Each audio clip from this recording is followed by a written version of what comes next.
Hello. I think it's time, it's vital, we have a discussion about one of the tools that the narcissist can use in their little toolbox of, and I don't use the word abuse a lot because I don't like to think of us as victims like that, but it is essentially what we're referred to and it's what it is. Clinically, that's what they call it in all of the expert videos. We are victims, and what they impose upon us is indubitably psychological, emotional abuse, domestic abuse. Whether they get physical or not, it's a whole other leg of it. But one of the tactics, one of the tools in their toolbox they use is the silent treatment. And what spun me into a sense of urgency about making this video is I had someone the other day say to me, well, it's not like he's really abusing me. I mean, he just doesn't talk to me. He hardly says anything to me. What do you mean? I said. You talk and what happens? He doesn't say anything. It's complete cold shoulder. So at least it's not like abuse. So she was convincing herself that because there wasn't name call, like she's thinking it means name calling or hitting you or things like this are abuse. Let me explain something to you. Anything that someone imposes upon you to make you feel bad, negative, hurt, demoralized is abuse, whether it is a psychological way, an emotional way, a physical way. But that's just semantics anyway. That's why I don't get hung up on the word abuse, because people get all funny about, I don't want to think of that. Okay, fine. So that's just semantics. Let's not even think about that. It is a tool that the narcissist does use to control us. They use it for manipulation. It's about controlling when and how you will go nuts to clamor back to the way it was. You will try so hard to get through to someone giving you the silent treatment, the narcissist we're talking about, that you will forget the issue at hand that caused the fight, that made him go into the silent treatment, if it was indeed caused by a fight, because it could be just because. You'll forget about any issues that you've been having and you'll just try to get through to them. It becomes about getting through to them and making them respond to you, react to you, see you, notice you, not ignore you. It's hurtful to be ignored by someone telling you that they love you. Like, in other words, we all wish that somebody would just go, okay, this is what happened, this is disturbing to me, or I can't live with like this. We have to figure out a way to work this out, right? That's what you want in someone, a communicative partner. Someone that just shuts down and you're communicative, so what are you going to do? You're knocking on their door, you're knocking. Hello, can we talk now? Can we talk? And they're just sitting there blanketly looking at the TV or looking outside or not talking to you.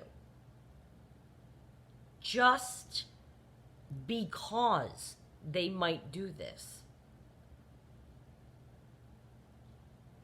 They like to watch you climb and struggle and strive to gain their favor or to get back to a place that you think is possible. To let your 5% guy, as now I know you've all caught on, I call the guy in love bombing, the first guy you meet before he's unmasked, your lovely 5% guy, you want him to show up. So you'll do anything. And he just sits in that silent treatment. That's on purpose. That's to make you feel whatever it is that they're trying to make you feel. It's to make you stew about, what did I do wrong? It's to make you worry about, are they going to come back? What is this? What's happening? They're controlling the way that you think about everything just by being quiet. And they get what they want in terms of time to themselves through this tactic as well. Because if somebody's giving you the silent treatment and they go to take off for a few hours, you're not going to stop them and go, where are you going? They're not talking to you. They've already been silent for 4 hours. You know they're not going to answer you, so you let them go. There they go. Or they're in the opposite room and he's on his phone all night. What do you think he's doing? Maybe he orchestrated silent treatment for you to get upset so that he could create distance, so that he could be up to no good. Maybe it was all manipulated. Maybe you didn't do anything. They just thought, oh, I know how to get to her. I'll just stop talking by 1 o'clock, and by 5, 6, we'll eat dinner. We'll sit in silence. By 7 or 8, I'll leave the house. She won't even ask me. She'll be just glad I'm gone. Because by then you probably are. The whole thing could have been manipulated. You could have done nothing wrong. You see, it's a tool they use. They have a lot of them. This is just one. And you know, it's very demoralizing when somebody gives you the cold shoulder. And they know it. And it could be after a remarkable time.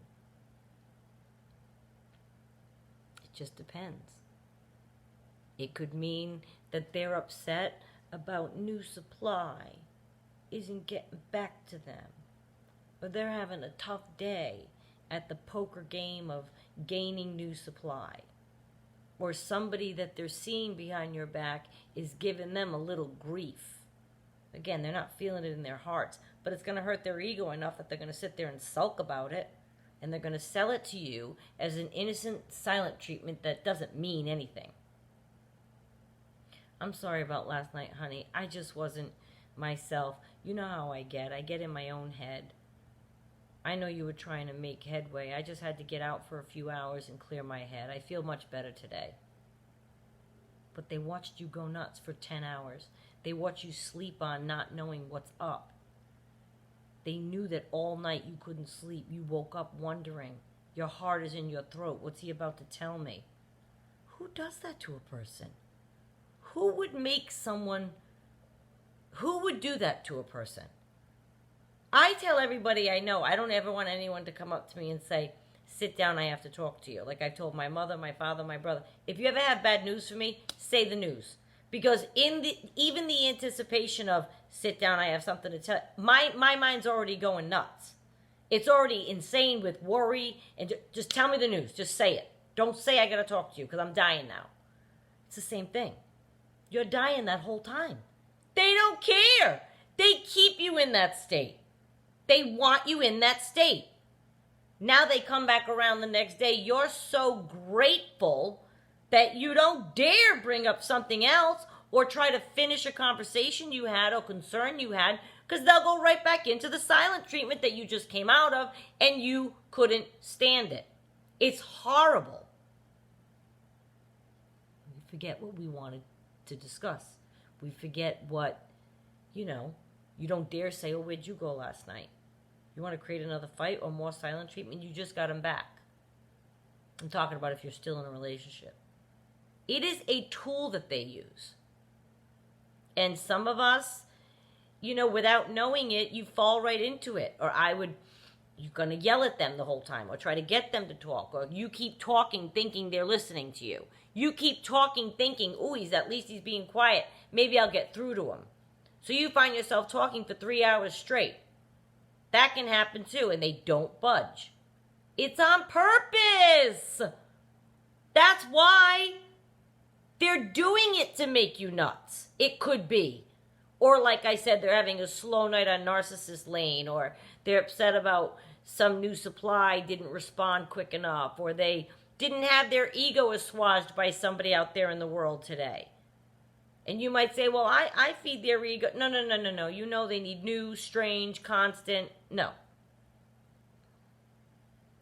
It could be a lot of reasons. But a lot of it oftentimes has to do with they just want to control how you're feeling, how you're responding, what kind of day you're having. It could be that sinister. They just don't want you to have a good day today. That'll do it. The silent treatment to me is awful. I'm very, as you know, obviously, okay? So you can imagine for me how difficult the silent treatment is. That was nearly impossible for me. And it was beyond devastating to watch someone telling you one thing that they feel this way and then sit there quiet. Now, I generally would get mine to talk, so it never went on for hours and hours and hours because I'm a little relentless. So I ended up, that never lasted. But I know people that it can go through the night, all the next, like it goes. That's what their narcissist does. They just don't talk. It didn't work for me, and I make people talk. But it's hard. Some narcissists won't budge. And it is abusive. It is considered to ignore a human being like that who's crying and begging and pleading. And, we can get into the ugly cry and they just sit there with no emotion staring off into space. That can feel terrible. My narcissist generally would feign remorse and sorrow and apology. The silent treatment that I received was more so with yet another narcissist that I saw almost, 8 or 9 years ago. That was his MO. My narcissist so much, he didn't employ that. There would be short spurts of it, sure. Like one night dinner's great and the music's on and you're laughing at the next night for some reason dinner is silent. Nothing happened, nothing transpired, there was no reason, it's just he's silent that night. I'll never forget, that was very weird. But now I look back and think he was probably having a bad day with his new supply he was cultivating. Made him cranky. Maybe somebody called him out on something elsewhere in his life. Made him cranky. So he's writhing inside. So he's silent. It could be beyond his control that he's being silent at dinner that night that was quiet. But I don't know that that was a tool mine used as much. He was a little more, I would make him be talkative. And he was a little more overt anyway. I don't know that he did it, but never more than for like a few hours. But that's torture. But the other guy, overnight, it would be for a long time. That's torture, man. I can't. I need to talk and figure it out. What's going on with you? Tell me what's on your mind. Let's talk it through. No matter what it is, you can talk it through, even if it means you have to end. So say it. I'm a big girl. Hit me with what you got. And that's what I would always say that. I'm a big girl. Anything you can tell me is not going to crush me. I've experienced everything with you. What is it now? Like, do you know what I mean? Didn't get through until I got through. But most of them, a lot of them, you can't get through. But it could be a reason that has nothing to do with you. And it probably is a reason that has everything to do with their heady reason for wanting to implore that upon you. Don't take it personally and internalize it as you did something wrong or did anything to deserve this treatment or should by any means have to put up with it. You can put your foot down and demand it to be different. You can leave. You can keep, you can part ways. There are options. So it's not something you have to just live with. Don't ever put yourself in danger physically, please. But by all means, I challenge the death out of mine. Constantly. I never shut up, so he had no choice. I would let it go for as long as I needed quiet. Sometimes I was like, good. You know what I mean? But no, I generally would make... It's just not a way to be. It's a mean thing to do to someone. And I want you to notice it because if you are in a relationship with a narcissist with no intention of leaving, and you've noticed that this is a pattern, I want you to recognize it as what it is. It's a tool that they use. It's an abusive tactic that they impart upon the victim to make you feel vulnerable, to make you scramble, to make you climb that totem pole of trying to get back to that happy place. That's why they do it. So please keep an eye on that and know why it's happening and know it is not you.